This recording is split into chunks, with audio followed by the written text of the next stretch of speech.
Hello बच्चों, आप सभी कैसे हैं। उम्मीद करता हूं कि आप सभी लोग स्वस्थ और सुखी होंगे। जैसा कि आप सभी को पता है कि आजकल बहुत ही भयावह स्थिति चल रही है और ऐसी परिस्थिति में सभी का अपने अपने घरों में रहना ही एकमात्र उपाय है। अतः घर में रहें, सेफ रहें, सुरक्षित रहें, यही मेरा संदेश आप सभी को है। और जैसा कि आप सभी जानते हैं कि हमारे महाविद्यालय द्वारा, Mahatma Gandhi college of law द्वारा ऑनलाइन क्लासेस स्टार्ट कर दी गई हैं, जो कि पिछली 4 तारीख से कंटिन्यूशन चल रही है। लेकिन भाग्य की विडंबना है या मेरा दुर्भाग्य है कि मैं उसमें पार्टिसिपेट नहीं कर पाया। लेकिन कोई दुख की बात नहीं है, क्योंकि अगर आज हम 10 कदम पीछे हैं और 10 कदम आगे बढ़ा लेते हैं तो वी आर इक्वल, हम सभी समान हो जाएंगे। अतः सतत चलना ही भविष्य की उपलब्धता हासिल करने के जैसा है। अतः मेरा ये कहना है आप सभी से कि अब मेरे वीडियो कंटिन्यूसली आपके पास लगातार पहुंचते रहेंगे और Mahatma Gandhi college of law की वेबसाइट पर डाउनलोड होते रहेंगे।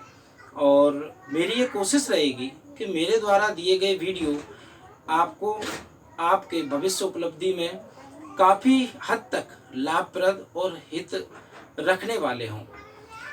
अतः मैं आपसे ये कहना चाहता हूँ कि अब आज का मेरा video professional ethics, accountancy for lawyers and bar bench relation पर है, जो कि आप सामने नोटिस बोर्ड पर देख रहे होंगे।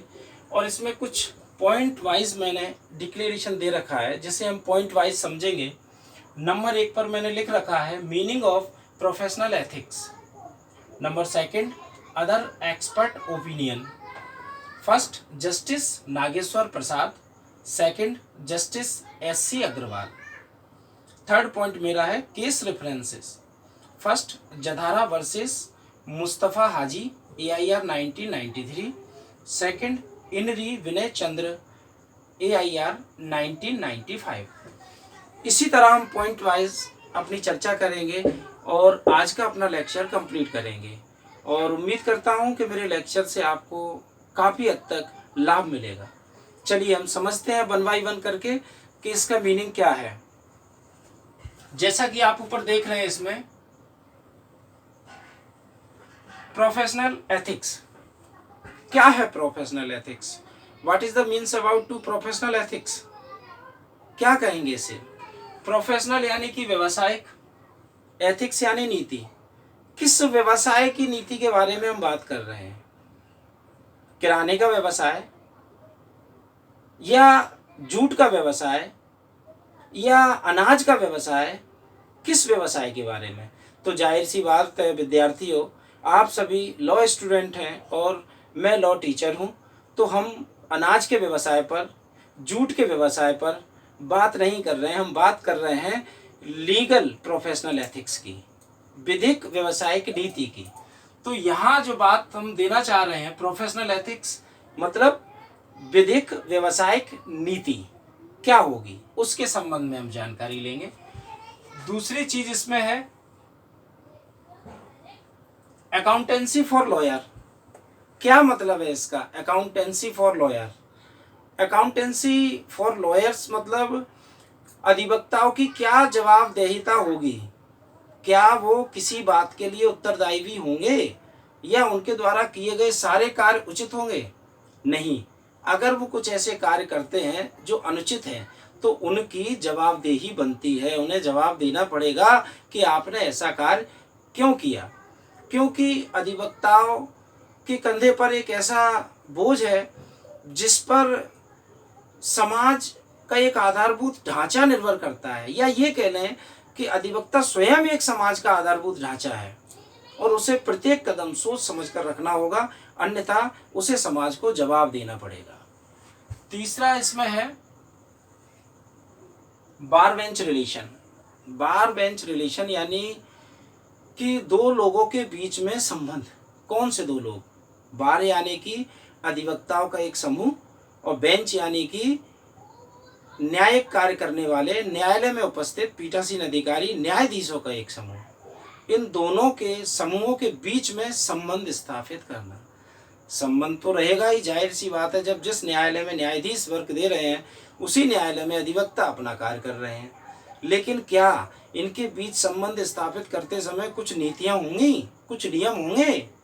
बिल्कुल। वो नीतियां, वो नियम क्या होंगे? ऑब्वियसली आप लोग समझ सकते हैं कि अपना अपना कार्य अपने अपने तरीके से, अर्थात नीतिगत तरीके से, सुसंगत तरीके से, उन नियमों के तहत, जिन नियमों के तहत हमें न्यायालय में पेश होना चाहिए, अपना कार्य करना चाहिए, उन्हीं नीतियों के तहत हम अपना कार्य करेंगे और यही संबंध स्थापित करना है, बार बेंच रिलेशन कहलाएगा। चलिए, ये तो हुई हमारे आज के विषय के संबंध में चर्चा कि जिस विषय पर हम स्टडी कर रहे हैं वो विषय क्या है। अर्थात आज के विषय में 3 चीज समाहित है। आज का विषय जो है, it is a combination of professional ethics, accountancy for lawyers and bar bench relation. इन 3 चीजों का सम्मेलन, इन तीनों चीजों का योग ही आज का विषय है, जिस विषय पर हम आज चर्चा कर रहे हैं और कंटिन्यूसली निरंतर आगे भी करते रहेंगे। इसी विषय के संबंध में आज जो जानकारी मैं आपको देना चाह रहा हूं वो ये देना चाह रहा हूं, इसमें ये बताया गया है कि प्रोफेशनल एथिक्स से तात्पर्य क्या है, प्रोफेशनल एथिक्स का मीनिंग क्या होता है, किसे कहते हैं professional ethics, what is the means about to professional ethics, और इस संबंध में एक्सपर्ट्स का क्या कहना है, क्या इसके संबंध में कोई लैंडमार्क जजमेंट है, कुछ केसेस हैं, अगर हैं तो कौन से हैं, इस संबंध में हम चर्चा करेंगे आज। तो देखिए, point number 1, meaning of professional ethics. Professional ethics का क्या मीनिंग है, किसे कहते हैं प्रोफेशनल एथिक्स? जैसा कि मैंने अभी ऊपर चर्चा की थी कि प्रोफेशनल एथिक्स को अगर सामान्य शब्दों में हम समझना चाहें तो व्यवसायिक नीति। लेकिन किस व्यवसाय के संबंध में व्यवसायिक नीति की बात कर रहे हैं? तो ये व्यवसाय है विधिक व्यवसाय। विधिक व्यवसाय से तात्पर्य अर्थात हर वह व्यक्ति जिसने लॉ की उपाधि प्राप्त की है और लॉ की उपाधि प्राप्त कराने के बाद एज ए एडवोकेट वो एडवोकेट लिस्ट में एनरोल्ड है, जिसे राज्य अधिवक्ता परिषद ने पारित किया है, बार काउंसिल ऑफ इंडिया में सनद ले चुका है। हर वह व्यक्ति लीगल प्रोफेशन के संबंध में अपनी एलिजिबिलिटी रखता है। वह व्यक्ति एज ए एडवोकेट किसी भी न्यायालय में या जिस न्यायालय में उसने अपना रजिस्ट्रेशन करा रखा है, जिसको अपना कार्यालय बता रखा है कि मैं इस जिले से अपनी प्रैक्टिस करूंगा, वहां से वो अपना कार्य सुचारू रूप से कर सकता है। तो मीनिंग ऑफ प्रोफेशनल एथिक्स में हम समझ सकते हैं कि प्रोफेशनल एथिक्स या व्यवसायिक नीति से तात्पर्य एक ऐसी नीति से है जिसे किसी धारा या कानून में नहीं बताया गया है, लेकिन हम उसे समझ जरूर सकते हैं। अर्थात प्रोफेशनल एथिक्स यानी कि व्यवसायिक नीति से तात्पर्य है एक ऐसी नीति से जिस नीति के तहत प्रत्येक अधिवक्ता अपने कर्तव्यों का निर्वहन करता है और अपने अधिकारों का उपयोग करता है, और इन्हीं कर्तव्यों के निर्वहन करने और अधिकारों को उपयोग करने के साथ साथ वो न्यायालय में अपने कार्य को सुसंगत तरीके से और उन शर्तों के और उन नियमों के तहत करता है जो कि किसी व्यवसाय को करने के संदर्भ में दी गए हैं। अर्थात प्रत्येक अधिवक्ता को अपने कर्तव्यों के पालन करने के साथ साथ अधिकारों का उपयोग करने के साथ साथ उन नियमों का पालन करना भी निहायत जरूरी है, जिन नियमों के पालन करने से न्यायालय की गरिमा और एक अधिवक्ता की गरिमा भी बनी रहे। उसी को हम व्यवसायिक नीति कहते हैं, जिसके संबंध में कहीं कोई प्रावधान या किसी धारा में व्याख्यान नहीं किया गया है। हम इतना कह सकते हैं कि अधिवक्ता का व्यवसाय एक ऐसा व्यवसाय है जिसमें पूरी स्वतंत्रता है, या अधिवक्ता का व्यवसाय ही एक ऐसा व्यवसाय है जो स्वतंत्रता की आधारशिला पर पूरे तरीके से निर्भर है।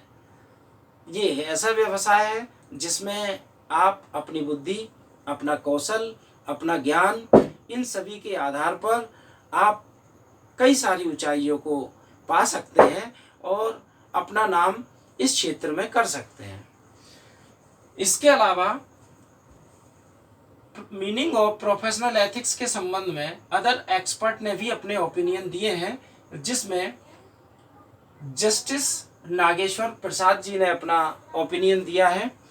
जस्टिस नागेश्वर प्रसाद जी का कहना है कि प्रोफेशनल एथिक्स यानी कि व्यवसायिक नीति एक ऐसी लिखित या मौखिक नीति है जिसके संदर्भ में अधिवक्ता स्वयं के प्रति, अपने पक्षकार के प्रति और अपने विरोधी पक्षकार के प्रति और न्यायालय के प्रति सदैव सावधानी बरतेगा और सुसंगत तरीके से उन सभी नियमों का पालन करते हुए अपने व्यवसाय को अंतिम रूप देगा, जिसके तहत उसका नाम, उसका पद गरिमा के साथ बना रहे, उसकी छवि और न्यायालय की छवि धूमिल न होवे।